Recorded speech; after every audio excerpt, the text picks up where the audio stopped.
Okay, I think today's the day we're finally going to finish up this base. Got a couple more things to do on it.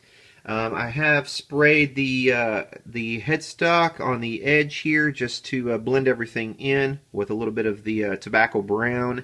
I'm going to come back over this. You can see here it's there's some orange peeling and stuff because I had to clear coat over the top of it as well. But I'm going to come back with some sandpaper and smooth all of this out, polish it all up. We'll get a logo on it. We'll get our tuners in here. We'll get some strings on it. Get everything set up and finalized. And I think we'll be playing this thing today. So yeah, stick around. Okay, when finishing up something like this, when we're talking about finishes, what I usually like to do is wet sand at the very end. So what I do is I get a little bit of warm water in a cup. I don't like it to be cold because warm will actually, it just helps to keep the finish pliable as you're sanding. Of course, the friction of the sanding is going to do that as well. But on finishes like this, when we're finishing something up, I usually start with about a 600 grit sandpaper. And you don't want to, you don't want to put a lot of elbow grease into it. You want to just lightly do it. All you're doing is smoothing out the top coat. You're not trying to go through layers of, or sand off layers of finish here. All we're doing is trying to smooth it out. So we'll start with about a 600 grit piece of sandpaper, and I save all these little pieces of sandpaper because they can be used usually again and again, especially when used with finishes. The paper itself doesn't go bad quite as often or easily as if you were just doing wood. So I've found they last quite a while. Even little pieces like this I try to keep around. There's a little bit of bubbling here where I sprayed a little bit too much, so I'm going to have to pay a little extra attention to that little spot. Smooth it down. And the water just kind of helps to keep everything moving. And also this finish can kind of burn too if you dig into it a little bit too much or you put too much elbow grease into it. You can go too far pretty quickly if you're not careful. So what the water does is it kind of helps to keep the heat down, I think, also, and just make sure that you don't sort of burn the finish with your sanding. Okay, here's our 1000 grit. And this part usually doesn't take very long. Once you get down to your 1000 grit, you just run over it a few times. The main one is where you're smoothing everything out, is the 600 grit. That's going to take out most of the more major flaws that you would have. Here's the 1500, and again, won't take nearly as long. Okay, there's our sanding done. Now we're going to wipe off this headstock with a cloth. Okay, for buffing I use a 3M Super Duty rubbing compound. This is number 05954. And then just buff. This stuff has a strange smell, but I think it's non-toxic. I've read the warning labels and everything. I don't think there's any problems with it. It just has a real strange smell. Okay, we have the tuners on here, and we're going to have to drill. Some little holes for the screws, some little pilot holes. We want to make sure we don't go all the way through, so you got to stop that pretty quickly. Another thing, you don't want to cinch down. These are the type that have a nut on the other side, and you don't want to cinch down on that too much if your finish hasn't cured completely, because it will cause your finish to crack.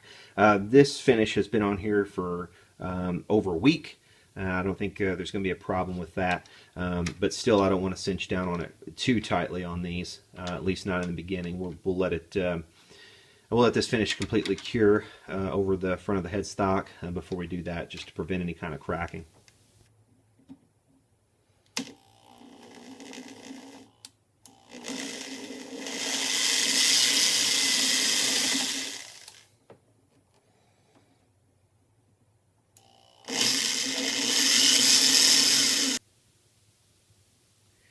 Okay, so that's our headstock complete.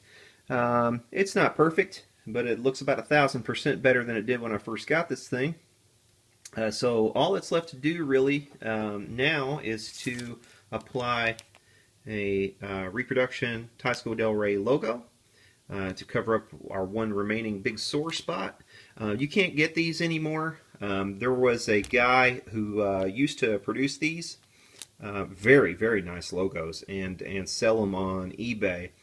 And right before the Teisco name was bought out, I managed to get a bunch of these from him. But they sent him a cease and desist letter, I think, after that, and had them. They had to remove all of them. There were actually a couple of different people selling these at one time, but this guy, he made the best ones, I think.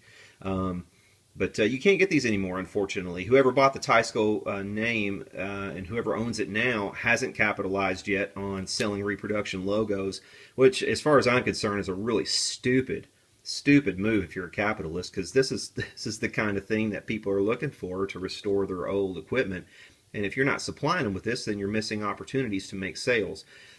But that's my understanding of capitalism. I don't know if you guys have a different one, but as far as I'm concerned, if you buy a name like this and you don't reproduce the logos and you play your cards all close to your chest and you're paranoid about people getting logos, that's just really stupid. You have to balance your paranoia at some point, with a little bit of capitalism. Make a buck or two, sell these logos. And that's what pisses me off about the guys who bought the Supro name, Pigtronics. I even called them. I said, look, I want to become a dealer for Supro, possibly. But what I would like is to be able to have access to logos, to some of the reproduction cloth that you're covering your amps with, in case I get one that needs the cloth and etc.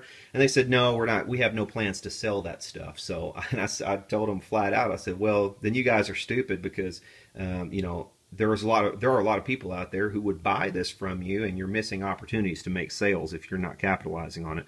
But let's place this. I think usually these were kind of the Del Rey was usually straight with the body, so what we're going to do is pick a spot here. We're going to make sure we cover up our big flaw where the old logo was.